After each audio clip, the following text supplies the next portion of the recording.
Pembahasan rancangan Kitab Hukum Acara Pidana atau RKUHP kembali menuai sorotan tajam dari berbagai kalangan, khususnya Koalisi Masyarakat Sipil untuk Pembaruan KUHP. Koalisi menilai penyusunan draft RKUHP oleh pemerintah dan DPR menunjukkan praktik penuh kejanggalan dan praktik meaningful manipulation, yakni manipulasi makna partisipasi publik dalam penyusunannya. Selain itu, pasal-pasal yang diatur dalam substansi RKUHP justru bermasalah dan gagal menjawab masalah faktual praktik KUHP selama ini, seperti laporan mandek atau undue delay, salah tangkap, kriminalisasi, penyiksaan, dan penjebakan. Materi RKUHP juga dinilai berpotensi memperkuat impunitas, melemahkan hak tersangka dan terdakwa, serta mempertahankan praktik korup dan penyalahgunaan wewenang aparat. Simak pembahasan lengkap Pradipta Nugrahanto bersama Direktur Eksekutif Amnesty International Indonesia, Usman Hamid, di Pol Isi. Halo Stansers, kembali lagi di Pol Isi bersama saya Pradipta Nugrahanto, atau kalian bisa panggil saya Dipta, dan bersama saya sudah ada Bang Usman Hamid selaku Direktur Eksekutif Amnesty International Indonesia. Eksekutif, legislatif, yudikatif. Iya. Apa kabar Bang Usman? Baik. Makasih udah. Ini kalau namanya Polisi di The Stance, itu kita kan media yang fokusnya pengen mengedukasi generasi terkini, now generation, untuk lebih terbuka sama yang namanya public policy. Kurang lebih gitu, Bang. Oke. Keren. Nah, makanya namanya Polisi gitu ya. Oh, Polisi ya. Yeah. Supaya anak-anak muda, Gen Z, Gen Alpha itu mereka terpapar dengan yang namanya public policy dan peduli sama berbagai hal yang ada di selingkar wilayah public policy gitu kan. Selama ini kan kesannya begitu berat gitu, dan kita mencoba menyederhanakannya menjadi easy. Hal-hal yang gitu. Nah, kalau ngomongin isu terhangat belakangan ini, Bang, ini kan ada yang namanya KUHP ya. Ini mungkin Stansers, audiensnya The Stance, kita nyebutnya Stansers gitu, Bang. Masih meraba-raba gitu. Sebenarnya KUHP itu apa, Bang? KUHP. Ya.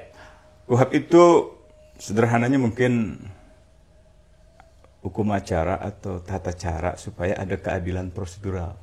Supaya keadilan itu bukan hanya di akhirnya, misalnya putusan pengadilan atau apapun ya, penghukuman, tapi prosesnya memperlihatkan keadilan gitu.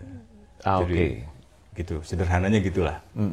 Kalau orang melakukan kejahatan nih, ditangkap gitu kan, dipukulin, dibunuh, dipukulin, disiksa, itu kan nggak memperlihatkan keadilan. Nah, kalau dia memang ingin dihukum ya nanti di akhirnya. Tapi prosesnya juga harus adil gitu. Kan kadang-kadang orang yang dituduh membunuh belum tentu dia membunuh. Udah banyak kejadian di mana orang yang dituduh membunuh ternyata nggak membunuh. Termasuk di dalamnya berarti salah tangkap, salah dakwa, salah vonis, udah banyak. Gitu. Jadi untuk mencegah itu semua, maka diaturlah tata caranya. Kalau nangkap orang tuh gimana sih gitu. Kata polisi kan, ya orangnya tertangkap tangan, ya nggak apa-apa. Tapi setelah itu dikasih tahu kepada keluarganya, supaya keluarganya nggak mencari kemana dia. Nanti kalau keluarganya nggak dikasih tahu, pasti mereka menduganya ini penculikan gitu. Lalu kan ada hak dia untuk didampingi pengacara, misalnya gitu. Paling tidak ketika dia ditangkap, dia diberitahu haknya gitu. Bahkan dia diperbolehkan untuk diam sampai ada pengacara atau sampai proses hukum berlanjut di kemudian hari. Nah, kadang-kadang kan orang ditangkap langsung dibawa, langsung diinterogasi, hari itu juga ditetapkan tersangka, ditahan, tanpa proses pendampingan pengacara gitu ya. Jadi mulai, atau orang yang di luar dari tangkap tangan deh gitu kan. Kalau mau ditangkap ya ada surat penangkapannya. Ada di dalam surat penangkapan jelas namanya siapa. Oh, ini Usman Hamid, pasalnya berapa? Misalnya pembunuhan 338, oh pembunuhan berencana 340. Oh, nama saya jelas, nggak salah eja, KTP-nya benar, alamatnya benar, fotonya benar, ada saksi-saksi yang mungkin sebagai bukti awal sudah diperlihatkan. Tapi setidaknya saya bisa didampingi oleh seseorang pengacara. Nah dulu biasanya kan hanya tersangka baru diperbolehkan didampingin. Itu pun setelah pemeriksaan selesai. Ya kan, orang udah diperiksa, udah, iya Pak, saya ngaku misalnya gitu. Padahal belum tentu dia pelakunya. Kadang-kadang orang mengaku itu karena takut aja. Intimidasi. Diintimidasi gitu. Dan ini bagian dari kayak semacam kecenderungan budaya di Indonesia yang takut sama aparat, takut sama pihak yang berwenang gitu.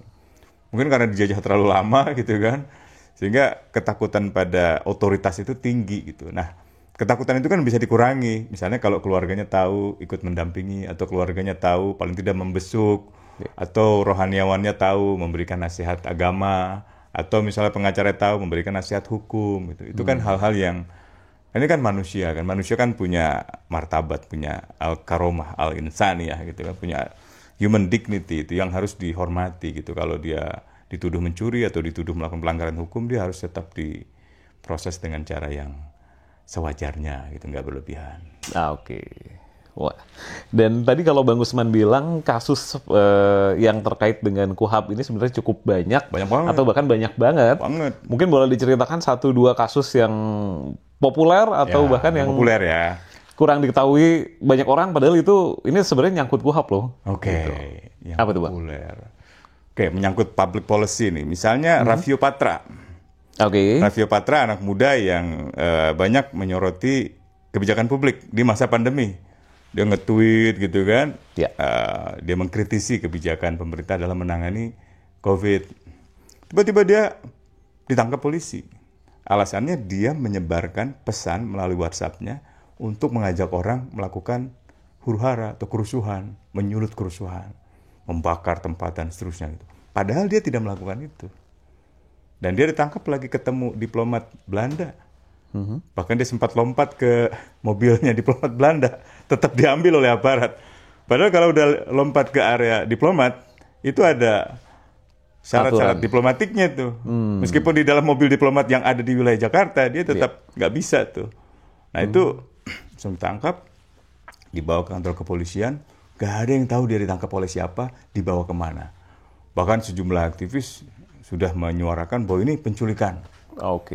Nah, karena polisi tidak memberitahu keluarga, tidak menyediakan dia pengacara dan seterusnya. Pengacara yang dipilihnya ya. Nah, waktu itu karena sudah isunya udah mulai menyimpang, penculikan, saya telepon orang kepolisian Metro Jaya waktu itu Pak Daniel Bolitifauna, sekarang di Otoritas Jasa Keuangan. Nah, diceritakan bahwa dia ada di Resmob, artinya dia ditangkap oleh polisi gitu.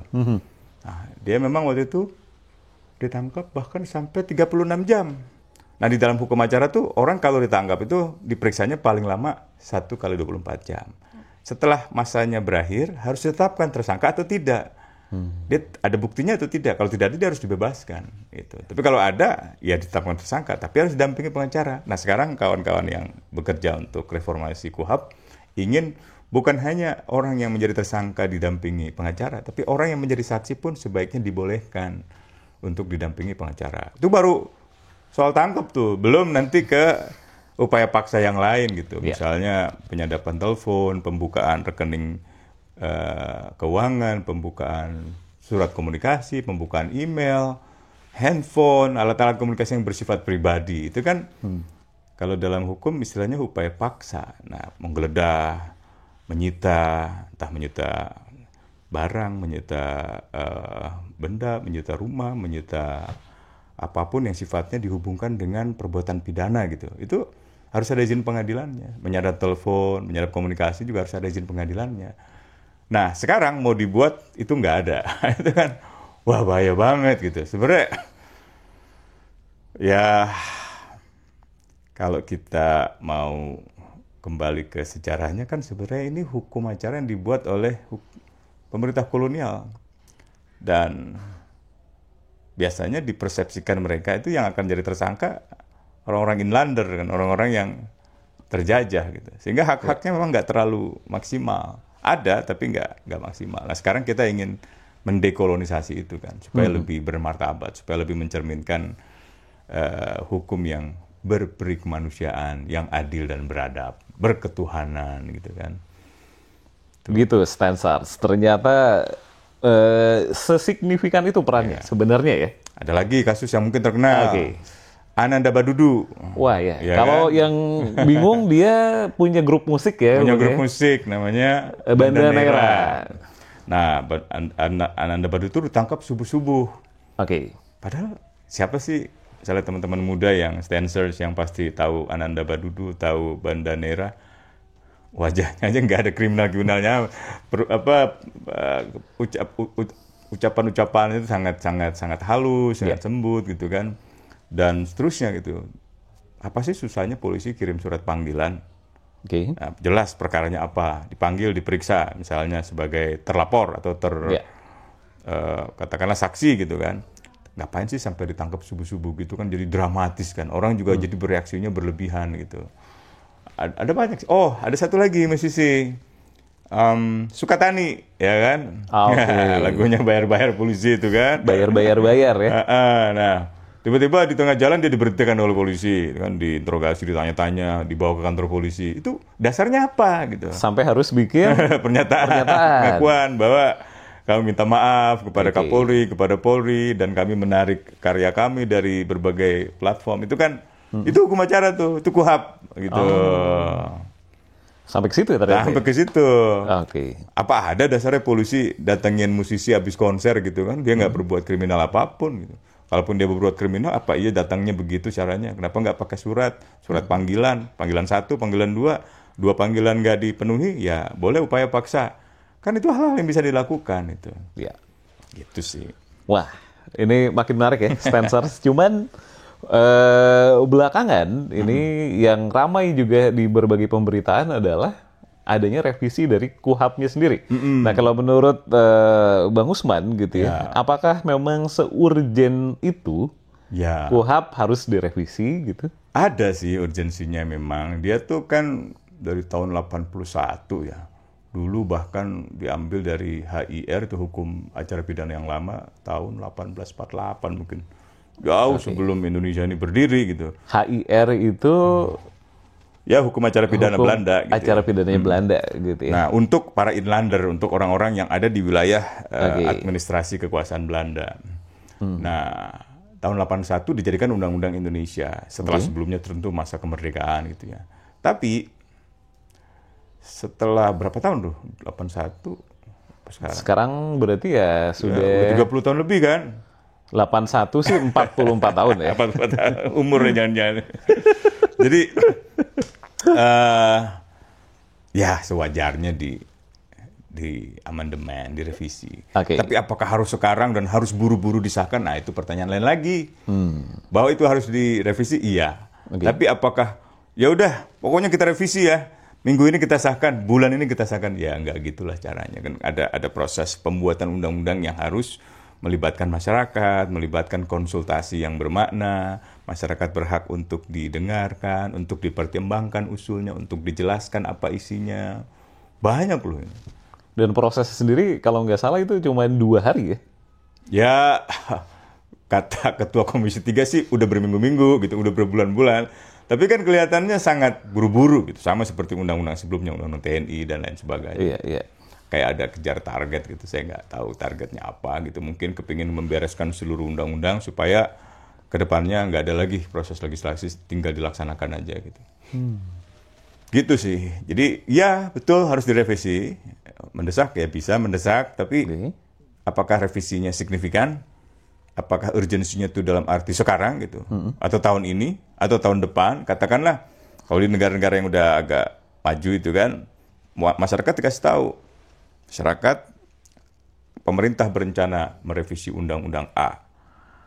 Misalnya diberitahu sekarang tanggal 21 Juli. Tiba-tiba kita semua di kotak pos kita menerima surat pemberitahuan dari DPR, dari pemerintah, bahwa ada RUU usul inisiatif pemerintah tentang KUHAP. Ini akan disahkan pada 21 Juli tahun depan. Nah, karena itu 1 tahun ke depan ini kita dipersilahkan sebagai warga masyarakat untuk memberikan masukan. Gitu kan. Nah, gimana caranya supaya hukum acara itu penangkapan bisa lebih manusiawi, tidak ada penyiksaan, tidak ada bahkan kadang-kadang eksekusi di luar hukum kan. Orang dibawa aparat pulangnya mati, babak belur gitu. Misalnya itu kan kayak gitu-gitu, gimana caranya? Mungkin masyarakat punya masukan. Gitu. Ntar organisasi keagamaan, organisasi kebudayaan, atau organisasi seniman, bicara musisi hak-haknya, organisasi apa lagi? hak asasi manusia, bantuan hukum, apalagi yang urusannya tiap hari dampingin orang kan gitu. Betul. Kayak LBH ada berapa? 18 kantor mungkin di seluruh wilayah, belum lagi LBH di luar LBHI. Apalagi masyarakat adat, organisasi masyarakat adat, kan mereka seringkali ditangkap hanya karena mereka mencoba mempertahankan tanahnya atau lahan ulayatnya gitu. Atau masyarakat yang mengkritik pemerintah soal lingkungan. Apakah di dalam KUHP itu sudah ada tuh perlindungan warga masyarakat kalau dia memperjuangkan lingkungan hidup yang sehat? Belum ada tuh. Itu kalau di Undang-Undang Lingkungan udah ada pasal 66, namanya anti-SLAP itu kalau dalam istilah-istilah pembahasannya. Tapi pasal itu bunyinya kurang lebih setiap warga masyarakat yang memperjuangkan lingkungan hidup yang baik dan sehat tidak dapat digugat secara perdata dan tidak dapat dituntut secara pidana. Gitu. Nah itu harus ada di dalam KUHP. Belum kita bicara anak. Kalau anak kan kadang-kadang terekspos melakukan kenakalan ya, dengan media sosial atau dengan AI gitu kan. Okay. Fotonya temennya kemudian dibuat utak-atik gitu kan, jadi mungkin lalu dilihat sebagai karya pornografi atau apapun gitu kan. Nah itu gimana tuh kalau anak-anak itu kan kenakalan semacam itu kan sebenarnya bukan kriminal dalam arti yang harus dipenjara, mungkin didiversi atau mungkin diedukasi gitu kan. Jadi itu harus pasti di dalam hukum acara ini. Jadi hampir seluruh aspek kehidupan masyarakat sehari-hari yang berurusan dengan tindak pidana ada dalam KUHP ini. Wah, ternyata begitu ya, Stancer. Kompleks sekali, tapi kalau tadi ngomongin Bang Usman tadi udah sempat bilang kalau seharusnya kalau memang urgensinya sebegitunya, maka melibatkan juga berbagai pihak. Gitu. Iyalah. Apakah Bang Usman di sini sebagai pihak yang mewakili Amnesty International sudah dilibatkan sejak itu dan Bang Usman melihat pihak-pihak lain dari masyarakat, elemen-elemen lain juga sudah dilibatkan cukup kok atau gimana? Belum sih, kita belum diundang ya. Tapi mungkin DPR bisa bisa berdalih bahwa kan kita undang koalisi gitu kan. Amnesty bagian dari koalisi, ya bisa juga. Amnesty itu punya manual semacam pedoman peradilan yang adil, tebal sekali itu. Mungkin 300-400 halaman yang merupakan hasil studi di berbagai negara. Amnesty kantornya ada di 72 negara. Jadi itu tentang hak-hak seseorang sebelum persidangan, setelah persidangan. Itu yang harus diatur. Selama persidangan misalnya, ketika dia diadili ya, dia harus diadili dengan kehadirannya, dia harus diadili dengan kesempatan yang diberikan kepada dia untuk membela diri, menyiapkan pembelaan atas dakwaan atau atas tuntutannya jaksa gitu dan seterusnya. Itu bisa kita sampaikan sebagai masukan. Dulu sebenarnya kita ingin jadikan semacam masukan resmi, tapi DPR kelihatannya lebih ngebut, lebih cepat dari Amnesty. RPM-nya lebih cepat mereka. Dan banyak pihak yang tadi kalau ngomongin RPM yang lebih cepat ya Bung Usman. Ini sejumlah pihak sih mengkhawatirkan itu munculnya pasal-pasal revisi yang jadinya kontroversial. Gitu. Kalau Bang Usman sendiri lihatnya gimana? Apakah memang sejauh ini dari kabar-kabar yang beredar atau informasi yang masuk gitu ya, sudah mulai ada nih pasal-pasal yang ini kayaknya perlu diwaspadai. Ada hal yang lebih mendasar, ada hal yang elementer. Yang lebih mendasar misalnya istilah-istilah kesatuan itu dari Negara Kesatuan Republik Indonesia itu kan ditambahkan di dalam sejumlah pasal. Jadi biasanya kan disebutnya negara Indonesia atau negara Republik Indonesia. Sama seperti ketika menyebut Undang-Undang Dasar Negara Republik Indonesia. Kan orang nggak pernah menyebut atau merujuk satu dokumen yang isinya Undang-Undang Dasar Negara Kesatuan Republik Indonesia. Nggak ada kesatuannya. UU NKRI itu nggak ada? Nggak ada. Yang ada Undang-Undang NRI 1945. Ya, Undang-Undang Dasar biasanya disebut Undang-Undang Dasar 1945. Atau kalaupun mau dilengkapi Undang-Undang Dasar Negara Republik Indonesia 1945. Kesatuannya nggak ada. Kesatuan itu ada di pasal 1 ayat 1. Negara Indonesia adalah negara kesatuan yang berbentuk republik. Gitu kan. Nah, gagasan kesatuan ini kenapa saya sebut mendasar? Karena berangkat dari ideologi negara integralistik. Jadi dia meyakini bahwa masyarakat dan negara itu satu kesatuan. Tidak bisa dipisahkan. Hubungannya lebih bersifat familial, kekeluargaan. Bukan hubungan libertarian seperti dalam masyarakat yang egaliter. Nah, di dalam konsepsi ini, dia tidak membayangkan bahwa pemerintah itu, karena dianggap sebagai bagian dari keluarga, akan menindas akan membawa kepentingannya sendiri di atas kepentingan rakyatnya. Jadi negara dianggap orang tua, masyarakat dianggap anaknya. Tidak mungkin dalam pandangan mereka orang tua melukai anaknya. Nah, pandangan semacam ini yang dituangkan di dalam paham negara integralistik yang bersifat familial itu. Sehingga dia menolak adanya perbedaan pandangan, adanya konflik, adanya kritik dari masyarakat, dari anak kepada orang tua, atau perlawanan anak kepada orang tua, pra-peradilan atau apa. Itu ditiadakan. Nah, itu sebenarnya paradigma. Itu penting banget. Ini dalam hukum, dalam buku ini saya lagi baca-bacain. Ada satu tulisan dari Daniel Fitzpatrick. Dia menjelaskan tentang culture, ideology, and human rights. The case of Indonesia's Code of Criminal Code. Jadi budaya, ideologi, dan hak asasi manusia. Studi kasus hukum acara pidana Indonesia. Ini buku udah lama banget, 99. Diedit oleh Profesor Tim Lindsay di Melbourne University. Nah, dia bicara tentang bagaimana aspek kebudayaan di Indonesia, aspek ideologi di Indonesia yang mempengaruhi hukum acara pidana. Jadi, kan kita sering dengar tuh, Indonesia tuh demokrasinya demokrasi Pancasila, bukan demokrasi Barat. Dalam demokrasi Pancasila nggak ada oposisi. Jadi kalau ada orang beroposisi ya di penjara. Kayak Tom Lembong, Hasto Kristianto. Mungkin ada tindak pidana di balik itu, atau katakanlah pelanggaran hukum, pelanggaran administrasi, atau apapun gitu. Tapi motif proses penuntutannya itu lebih didasarkan pada pertimbangan politik. Karena orang kayak Tom Lembong mengkritik Jokowi soal hilirisasi nikel, soal ibu kota Nusantara yang gak ada investornya, atau soal bantuan sosial yang menguras jutaan ton emas dari Badan Urusan Logistik dari Bulog. Hasto juga mengkritik itu semua jauh sebelum mereka ditetapkan sebagai tersangka gitu. Nah, studi kasusnya Thomas Power tahun 2014 ke 2019, bahkan dibandingkan dengan 2 periodenya era SBY, itu memperlihatkan bagaimana polisi dan kejaksaan dijadikan alat untuk meniadakan oposisi, baik itu oposisi dari masyarakat sipil, kayak tadi Raffio Patra gitu-gitu ya, maupun oposisi dari partai politik gitu. Dulu ada siapa namanya? Kok saya lupa. Haritanu misalnya gitu ya. Haritanu itu medianya sangat memfasilitasi kritik-kritik masyarakat itu, gerakan 212, 411, semua difasilitasi itu. Sampai akhirnya dia diancam proses hukum oleh kejaksaan, dia takut itu. Nah, setelah itu medianya berubah mendukung pemerintahan Jokowi. Itu dalam studinya Thomas Power, dalam studinya Ross Tapsell. Ross Tapsell ini akademisi dari Australia yang meneliti tentang kebebasan media dan bagaimana media mengalami semacam gangguan independensi dari berbagai faktor. Nah, di sini dia juga menjelaskan pasal per pasal dalam mulai investigasi, dari mulai penangkapan, penahanan, apa saja kekurangannya, apa saja yang perlu diperbaiki, sampai ke pre-trial atau pra-peradilan, interogasi, bantuan hukum.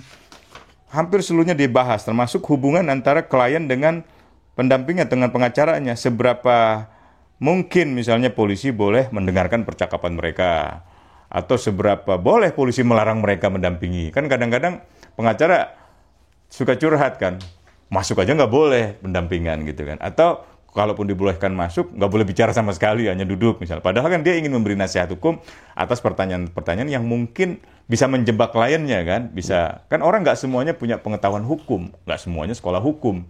Ada yang sangat awam, ditanya apapun, sesuatu yang sifatnya bisa menggiring dia menjawab sesuatu yang bisa menjerat dia, itu bisa terjadi. Nah, di dalam prinsip-prinsip peradilan yang adil, dalam prinsip-prinsip peradilan yang lebih menghormati manusia itu juga, misalnya orang nggak boleh dijerat dengan keterangannya sendiri. Makanya kalau kita nonton film tuh, Anda berhak diam, misalnya gitu kan. Nah, karena kalau keterangan itu diambil untuk menjerat dia, itu namanya self-incrimination. Kita mempidanakan diri sendiri, itu nggak boleh. Nah, kalau begitu, itu membuka ruang bagi proses interogasi yang penuh dengan tekanan, intimidasi. Kan di masa Orde Baru itu, marak banget. Orang ditangkap, pulangnya kukunya mungkin udah dicopot-copotin misalnya gitu kan. Dipaksa mengaku. Karena keterangan tersangka itu adalah alat bukti. Meskipun alat bukti dalam hukum acara pidana yang sekarang ini, itu alat bukti yang kelima, yang terakhir. Nilai yuridisnya rendah sebenarnya. Nah, ke depan tuh sebenarnya nggak boleh lah. Sebaiknya tidak keterangan itu gitu. Cukup di persidangan nanti ketika hakim menanyakan kepada dia gitu. Tapi kalau di proses awal pihak kepolisian justru ditantang untuk mencari saksi, mencari ahli, mencari petunjuk, melakukan investigasi yang lebih bersifat ilmiah gitu. Oh, misalnya saya ada di sini gitu kan, saya melakukan satu perbuatan pidana kepada seseorang. Kebetulan di sini ada 4 orang. Tinggal dilakukan sidik jari, sidik kaki aja. Korbannya disidik kaki, disidik jari. Lalu kemudian tempat-tempat di sini mungkin diperiksa, mungkin unsur DNA-nya atau unsur apapun yang sifatnya bisa dilacak secara ilmiah. Pihak kepolisian alatnya udah canggih tuh. Gitu. Atau saksi-saksi yang ada di sekitar sini, satpam di depan misalnya gitu kan. Pak, ada nggak seseorang yang datang dengan ciri-ciri ini? Atau siapa aja Pak, jam segitu ada yang datang nggak? Atau CCTV-nya gitu kan, petunjuknya gitu. Jadi alat bukti saksi, alat bukti ahli, alat bukti petunjuk, surat, itu yang paling utama tuh, yang seharusnya bisa diutamakan oleh kepolisian ketimbang keterangan tersangka. Gitu. Padahal harusnya keterangan tersangka lah yang jadi pertimbangan juga gitu. Enggak, justru harusnya jangan. Self-incrimination, non-self-incrimination itu nggak boleh. Makanya di dalam banyak film-film investigasi gitu, Anda berhak diam. Gitu. Kalau di sini diam malah ngaku. Nanti kalau nggak hukumannya lebih berat misalnya gitu kan. Jadi orang takut. Nah, karena ketakutan itu, orang memberikan pengakuan. Pengakuan itu belum tentu menggambarkan sesuatu yang benar-benar terjadi. Bisa jadi karena dia nggak tahan atas penyiksaan itu, sehingga dia mengaku. Gitu. Panjang ya? Wow. Ternyata sekompleks itu ya. Ya, bisa dibikin easy, bisa dibikin. Betul. Tapi tadi Bang Usman beberapa kali mengatakan soal polisi gitu ya. Sebagai aparat penegak hukum yang ya terlibat banyak ya sebenarnya dalam proses pra-peradilan sebenarnya gitu kan. Dalam proses investigasi sebelum penuntutan, sebelum persidangan peradilan. Itu dia. Apa sih kalau dari RKUHP ini nanti yang membuat posisi polisi, jaksa, hakim gitu ya akan berubah gitu ya? Apakah memang ada perubahan-perubahan yang signifikan? Dan sejumlah pihak bilang, mungkin sebelum Bang Usman bisa ngasih jawaban yang mudah kita pahami gitu ya. Katanya sih polisi dengan adanya RKUHP ini bakal lebih super power. Gitu. Gimana sih itu sebenarnya? Ini habis ini jadi marahin polisi ini. Jadi memang benar itu. Misalnya ada kewenangan-kewenangan paksa yang sifatnya penahanan gitu ya. Penahanan sebenarnya dari hukum acara yang lama cukup perintah penahanan dari kepolisian dengan alasan yang subjektif. Tentu ada alasan objektif bahwa ada bukti-bukti permulaan. Alasan subjektif misalnya si tersangka dikhawatirkan melarikan diri, mengulangi perbuatannya, atau menghapuskan bukti, menghilangkan bukti gitu. Itu subjektif tuh. Nah, dalam pandangan teman-teman koalisi ini sebaiknya seperti itu izin pengadilan lah untuk perintah penahanan seseorang gitu. Nah, hal-hal yang sifatnya privasi itu harus ada perintah pengadilan.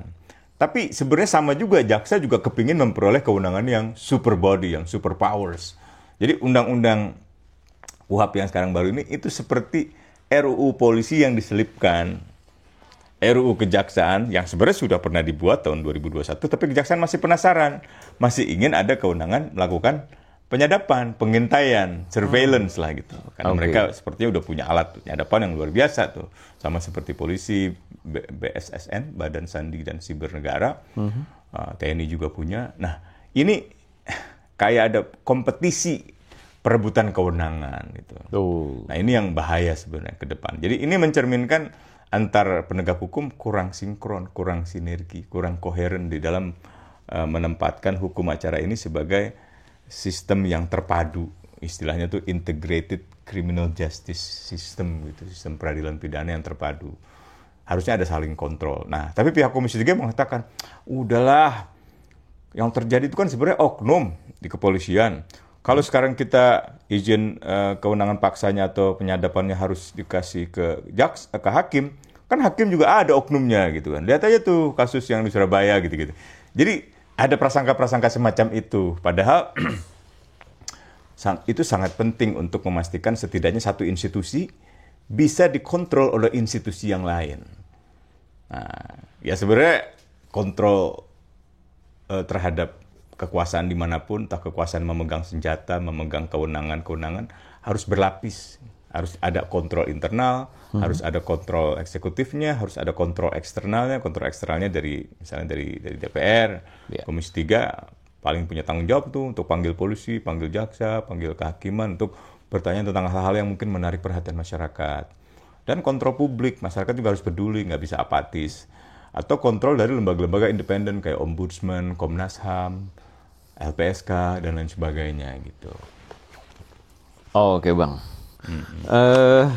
Kalau memang demikian kondisinya gitu kan, ini sebenarnya kan perlu ada gerakan dari masyarakat sipil gitu, dan memang sejauh ini dari pemberitaan-pemberitaan yang beredar pun sudah mulai ada gitu ya, dari koalisi masyarakat sipil salah satunya udah bikin draft tandingan di change.org gitu kan. Ya, ada di Reformasi KUHAP juga, kalau salah ada websitenya itu, reformasikuhap.id.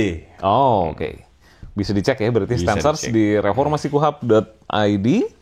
Dan kalau menurut Bang Usman sendiri, sejauh ini progresnya dari pergerakan-pergerakan masyarakat sipil tuh udah gimana sih? Besok nih pada demo besok, saya lihat. Ini besok ini artinya tanggal 22 Juli. 22 Juli ya, pada saat kita rekaman ini. Iya, para mahasiswa saya lihat udah bergerak semua, udah mengangkat masalah KUHAP ini sebagai masalah dan meminta agar dihentikan. Serikat-serikat pengajar hukum pidana, pengajar hukum hak asasi manusia dari berbagai kampus, UGM, UI dan sebagainya juga udah mulai bikin pernyataan meminta agar ini dihentikan itu. Akademisi ya. Akademisi, aktivis jelas lah ya kan. Mahasiswa juga sudah mulai bergerak gitu. Nah ini kita lihat lah nanti, mudah-mudahan sih DPR-nya mau dengar lah. Jangan sampai ada aksi besar lagi, lalu ada yang ditangkap lagi, ada yang babak belur lagi. Aduh sedih banget tuh. Saya udah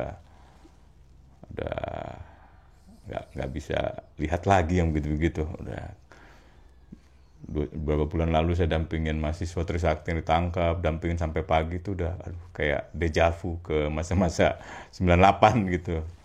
Tapi belakangan kan kejadian-kejadian kayak gitu makin sering terjadi gitu ya. Iya. Bahkan yang terakhir itu kan ada juga yang dari teman-teman dari medis gitu ya. Iya itu anak UI kayak Kevin ya kan. Iya kan? Coyonggi itu tangkap, dia ada di lokasi memang belakangan. Karena tim medis biasanya kan bubarnya belakangan. Setelah semuanya udah kembali ke bis atau kembali ke mobil masing-masing, biasanya mereka baru selesai. Nah itu mungkin dianggap, mungkin polisinya tadi mau mengejar mungkin mahasiswa yang entah itu melempar sesuatu atau apa gitu kan, tapi mahasiswa udah nggak ada, yang ada tinggal tim medis. Nah tim medis itu yang ditangkap. Akhirnya polisi juga kehilangan kesulitan kan untuk mencari buktinya gitu.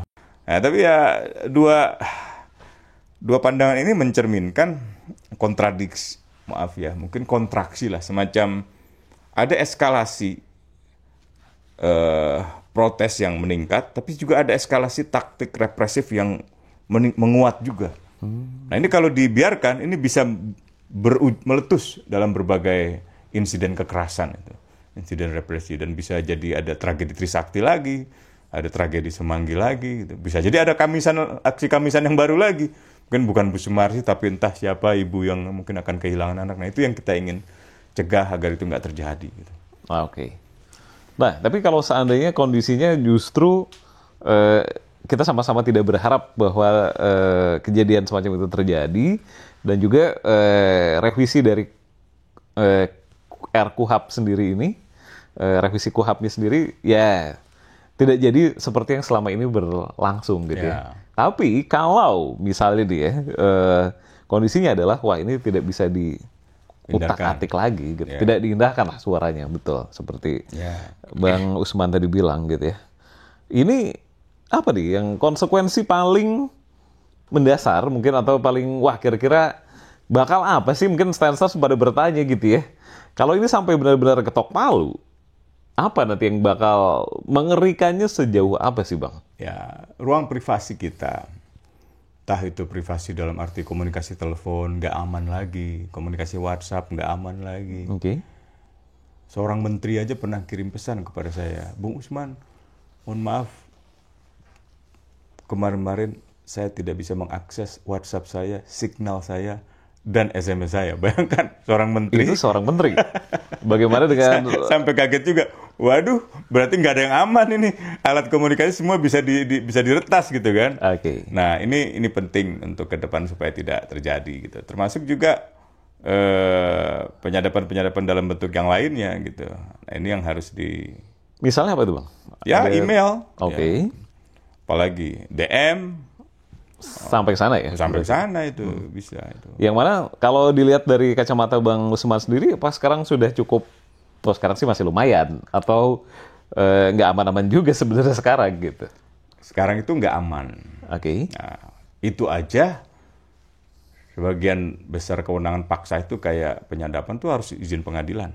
Misalnya polisi atau jaksa mau menyadap hubungan komunikasi kita nih. Terus harus ada tuh perintah pengadilannya. Kapolri juga harus keluarkan surat itu. Dan harus jelas berapa lama. Dan harus jelas kejahatannya apa. Dan kejahatannya harus kejahatan serius misalnya gitu. Nggak bisa kejahatan biasa gitu kan. Oh, tetangga saya kemarin ngambil buah-buahan saya. Sampai disadap gitu kan. Kan mahal itu kan alat sadapnya gitu kan. Atau motor saya dicuri, tolong Pak sadapnya, itu kan juga nggak proporsional gitu. Atau orang lagi menyiapkan demonstrasi gitu kan, disadap, itu kan bukan tindak pidana gitu. Dan seterusnya lah gitu. Itu kewenangan paksanya harus dikontrol. Nah, ke depan supaya ini lebih baik, paling tidak ada, ya kalau istilah para ahli hukum tuh ada habeas corpusnya, ada semacam hakim komisaris gitu, ada semacam hakim yang diberikan kewenangan untuk mengizinkan proses upaya paksa itu, supaya polisi tidak menentukan sendiri. Kalau sekarang kan seperti ditentukan oleh penilaian polisi. Memang polisi itu punya diskresi. Misalnya kita di lalu lintas nih, tiba-tiba lampunya merah, polisi nyuruh kita jalan, namanya diskresi itu. Nah, jadi kan fungsi lalu lintas itu untuk menciptakan ketertiban, kelancaran lalu lintas. Bagi polisi yang sedang bertugas, ini kalau merahnya ditungguin sampai hijau, malah menimbulkan masalah baru gitu kan. Ya udah disuruh jalan aja, karena jalur yang lain atau simpang yang lain mungkin lagi kosong misalnya gitu. Atau ada iring-iringan orang meninggal gitu kan, dan seterusnya itu. Ada banyak hal yang bisa memberikan kewenangan diskresi pada polisi. Tapi dalam kasus-kasus yang sifatnya menangkap, menahan deh misalnya. Kalau menahan itu kan ada konsekuensi, orang kemerdekaannya dihilangkan selama 30 hari. Selama 20 hari misalnya gitu. Kalau ditangkap, oke lah, polisi misalnya. Itu pun harus ada buktinya itu. Dan harus segera orang itu diberikan misalnya pendampingan, akses pada keluarga, ada pemberitahuan kepada keluarga, ada suratnya, menyebutkan namanya, menyebutkan deliknya, dan seterusnya, ditangkapnya di mana, kepolisian mana gitu kan. Kalau kita sih di Jakarta gampang. Oh, Polres Utara, oh Polres Selatan. Kalau di daerah, entah berapa puluh kilometer dia harus berjalan misalnya gitu kan. Kalau ada transportasi publiknya, kalau nggak ada, dia sewa mobil. Kalau ada uangnya, kalau dia nggak punya uang, nah itu hal-hal yang harus dipikirin gitu. Jadi supaya KUHAP ini baik, kan anggota DPR Komisi 3 itu banyak yang advokat, pasti paham dia. Jadi organ advokat itu kan penegak hukum. Nah, penegak hukum itu juga dalam hukum acara ini juga harus ada hak-haknya, termasuk imunitasnya, kekebalan hukumnya. Saya advokat nih. Saya juga kadang-kadang di dalam proses beracara itu tidak mengandalkan profesi, akhirnya mengandalkan kedekatan dengan polisi. Kan dalam banyak kasus misalnya teman-teman advokat yang menggunakan profesi advokatnya, kartu advokatnya, kadang-kadang malah nggak dapat akses di dalam kepolisian ketika mau mendampingi mahasiswa yang ditangkap. Kalau saya kebetulan ada jalinan komunikasi selama ini, jadi biasanya lewat jalur-jalur informal, Pak, saya mau dampingin, oh iya silakan, dianterin malah. Dianterin satu persatu, kayak waktu mahasiswa ditangkap di Kamnek itu, dianterin satu persatu, masuk ke ruang satu persatu, dibuatkan surat kuasanya, dan seterusnya gitu kan. Kadang-kadang polisi kalau lagi nggak mood gitu kan, Anda lawyer, mana kartu advokatnya gitu kan. Padahal yang gitu-gitu kan nggak perlu gitu kan. Ya, kalau udah kenal dan saling percaya. Atau kalau udah ada kartu advokatnya, mana kartu kuasanya gitu kan. Ya Pak, kebetulan saya tadi buru-buru kan, mohon minta kertas saya pengen buatkan. Oh nggak bisa, Anda bawa sendiri. Kadang-kadang juga ada begitu juga gitu. Tapi kalau polisinya lagi moodnya lagi baik, mungkin nih pakai kertas ini sudah saya siapkan. Anda tinggal tanda tangan, klien tanda tangan. Oke ya, Anda sebagai terperiksa, sebagai tersangka, pengacaranya ini ya, Bung Vicky ya gitu. Mana kartu advokatnya? Mana biasa ditanya juga berita acara sumpah. Padahal berita acara sumpah biasa ditanya di pengadilan itu. Tapi polisi suka tergantung moodnya mereka itu. Nah itu yang mungkin harus diatur rigid di dalam KUHAP supaya tidak ada ketegangan antara advokat dengan polisi, ketegangan antara polisi dengan jaksa, ketegangan antara polisi, jaksa dan KPK misalnya gitu kan. Gitu sih. Kayak kemarin aja polisi sama kejaksaan tegang itu kan dalam urusan penertiban hutan, kasus-kasus dugaan korupsi, sawit, tambang dan lain sebagainya itu. Oke, wah. Tadi udah disampaikan juga berarti harapannya terhadap KUHP ini supaya terpadu, bukan beradu. Oh. Dan terakhir ini ya, Bang Usman, mungkin Stansers juga penasaran gitu ya. Di kondisi yang sekarang, di titik ini baru ya sekitar 1 pekan lewat dari perguliran dari RKUHP ini sendiri gitu ya. Yeah. Nah, kalau dari kacamata Bang Usman dan Amnesty International Indonesia gitu, apakah masih ada ruang untuk RKUHP ini bisa diperbaiki lagi, atau wah kayaknya ini sudah kondisi yang cukup berat? Gitu. Berat. 300 pasal soalnya. 300 pasal, kita 10 pasal aja paling tidak perlu waktu yang cukup kan untuk benar-benar mencerna gitu kan. Apa benar rumusannya seperti ini dalam konteks penangkapan, penahanan, pra-peradilan, dalam konteks persidangan. Jaksa gimana pandangannya, hakim gimana pandangannya, advokat gimana pandangannya, masyarakat yang sering mendampingi warga yang ditangkap gimana pandangannya, warga masyarakat melalui perwakil. Kayaknya nggak cukup gitu dalam waktu yang singkat ini. Jadi sebaiknya mungkin ditunda dulu lah. Toh hukum pidana yang barunya kan baru berlaku Januari tahun depan gitu. Jadi untuk apa juga buru-buru gitu. Mungkin ada estimasi waktu yang dirasa ideal atau? Nggak tahu, saya dengar sih DPR berencana tanggal 24 Juli ini, pekan ini mau disahkan, atau 23 Juli, artinya lusa. Wah, lusa saya udah nggak ada di Jakarta, ada tugas yang lain, udah nggak sempet lagi ngasih masukan. Jadi harapannya apa kalau? Ya harapannya ditunda lah. Kemarin beberapa hari lalu pernah di tempat di mana saya juga berkecimpung, memutuskan untuk tidak mengirimkan delegasi ke DPR. Karena ada pradi-pradi yang sekarang ini sedang mengorganisir, memobilisir untuk datang ke DPR, memberikan dukungan. Nah, kalau pradi kami itu, kita menolak. Bukan dalam arti menolak KUHP atau rancangan KUHP-nya, tapi menolak kalau itu disahkan sekarang juga. Gitu. Kita ingin agar prosesnya lebih layak lah gitu. Toh orang kalau dimobilisir belum tentu juga paham apa masalahnya kan. Nah, gimana caranya supaya paham ya disirkulasikan, disebarluaskan kan organisasi advokat, kepolisian, kejaksaan, kehakiman tuh punya jaringan yang luas, tinggal dibuat diseminasi, disirkulasi gitu kan di tiap provinsi, tiap kabupaten, tiap kota untuk mendiskusikan masalah ini, lalu datang dengan catatan-catatan masukan. Itu menarik tuh.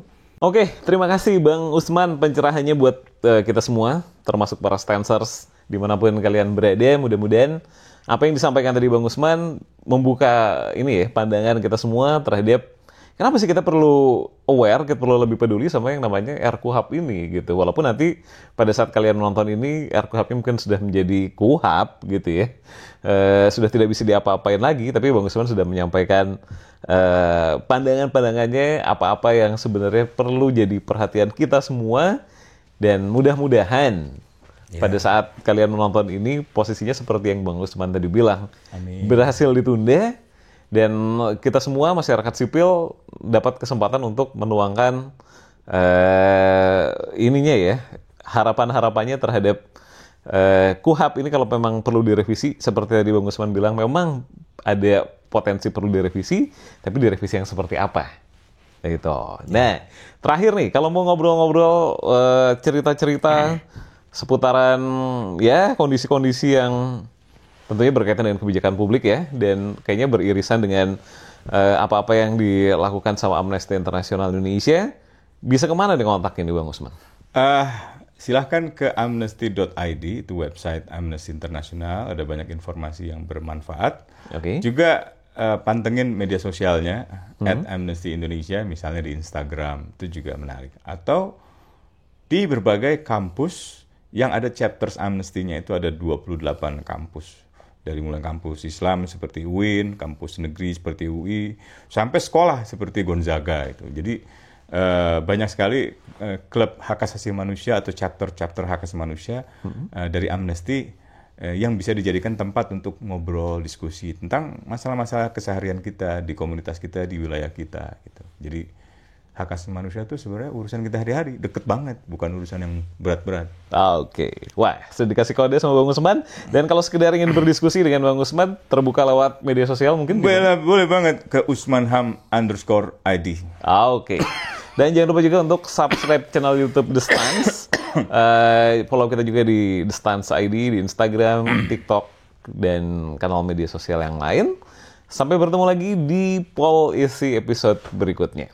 Bye-bye.